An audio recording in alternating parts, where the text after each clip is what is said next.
Do you have a new job? Maybe you've got a new role. This is a critical period in your career. There really are 7 things you must do to succeed, and I'm going to share them with you right now.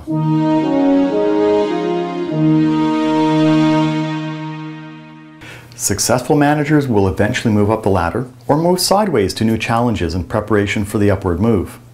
If you're taking on a new role in your existing company or a new job in a different company, it can be very challenging. Here are 7 things you should do to improve your chances for success. Number 1, go into the job with an open mind. You might have even been hired on the basis of cleaning up or making change, but you still need to have respect for the people who are there. There are probably things that are going on today that you need to know about before you make any changes. And there's probably very good personnel there that you want to retain, and you want to maintain their respect. So you need to go in with the open mind. Number 2, meet with and talk with everybody. Not just your direct reports, but others in the organization. Learn from them and show that you value their input.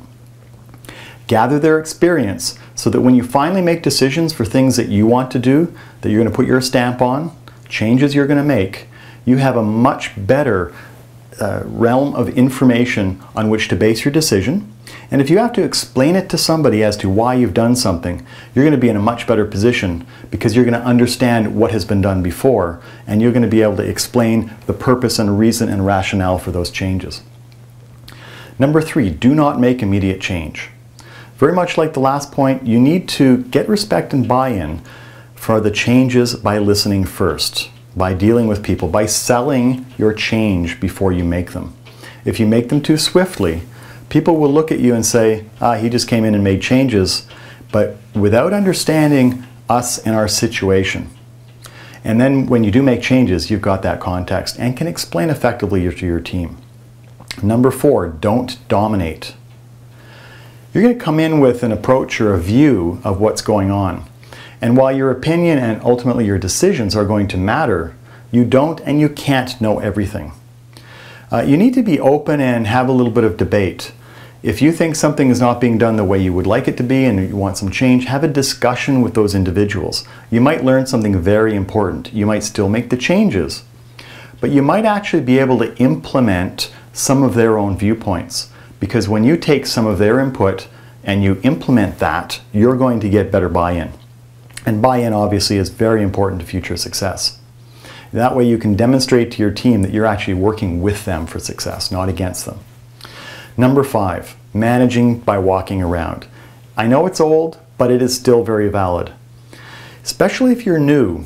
This goes back to meeting and talking to people as well. You need to get involved. Sit down with your staff and see what their workflow is like. Meet with the individuals, perhaps meet with customers. Join them for lunch in the cafeteria and have discussions. Not always about the job. You also want to have a bit of an understanding of who they are as an individual, what their goals and objectives are. Drop by their office, ask their opinion about things, listen and share. This is one of the ways to build a cooperative team-based approach. And again, if you need to make changes later, by taking this step, your changes will be much more welcome and understood. Number 6, give them credit and acknowledge their success and capabilities. Whoever's there right now is probably achieving good things. It may not be exactly what's necessary. You might want to make some changes, but everybody has positive elements.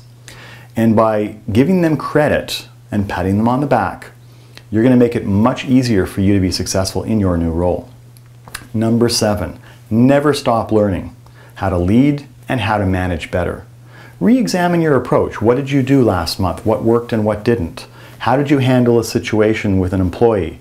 And what worked and what didn't? And change what you're doing to adapt. Get more training, think back always to what worked and what didn't, and develop success for your team as a whole. And that is going to help you be successful.